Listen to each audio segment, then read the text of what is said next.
सर्वोत्तम पुरस्कार प्राप्त संस्था ज्योती सहकारी पतसंस्था, महाराष्ट्रातील एक अग्रगण्य संस्था ज्योती सहकारी पतसंस्था कोपरगाव। कोपरगाव शहरातील सुभाषनगर परिसरात महाराष्ट्रात प्रतिबंधित असलेल्या गुटखा, सुगंधित पान मसाला, तंबाखू याची विक्रीसाठी साठवण करणाऱ्या ठिकाणावर कोपरगाव शहर पोलीस ठाण्याचे पोलीस निरीक्षक रामकृष्ण कुंभार यांच्या मार्गदर्शनाखाली शहर पोलिसांनी छापा टाकत जवळपास 49,000 रुपयांचा गुटखा, सुगंधित पान मसाला, तंबाखू जप्त करत एका विक्रेत्यास गजाआड केला आहे।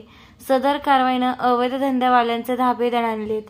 अनवर गुलाब पठाण वय 34 वर्ष, राहणार सुभाषनगर, तालुका कोपरगाव असं गजाआड करण्यात आलेल्या विक्रेत्याचं नाव आहे।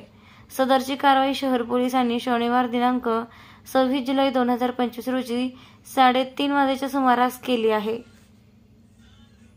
या प्रकरणी पोलीस कॉन्स्टेबल गणेश काकडे यांच्या फिर्यादीवरून शहर पोलिसांनी अनवर गुलाब पठाण यांच्या विरोधात विविध कलमान्वये गुन्हा दाखल केला असून पुढील तपास पोलीस निरीक्षक रामकृष्ण कुंभार यांच्या मार्गदर्शनाखाली सहाय्यक पोलीस निरीक्षक किशोर पवार हे करीत आहेत।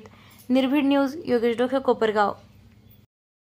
मान्सून धमाका 30 ते 70% भव्य सूट, लहानांपासून मोठ्यांपर्यंत सर्वांसाठी आकर्षक आणि दर्जेदार कपडे। तर वाट कसली पाहताय, आजच भेट द्या HM राजपाल, विश्वसनीय कपड्यांची अखंड परंपरा, येवला रोड, कोपरगाव।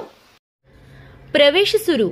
कोपरगाव तालुक्यातील एकमेव A+ मानांकन असलेले रयत शिक्षण संस्थेचे Shri Sadguru Gangagir Maharaj science Gautam and Sanjivani commerce college Kopargaon, जिल्हा अहिल्यानगर। 11वी 12वी आर्ट्स, कॉमर्स, सायन्स, HSC व्होकेशनलचे प्रवेश सुरू।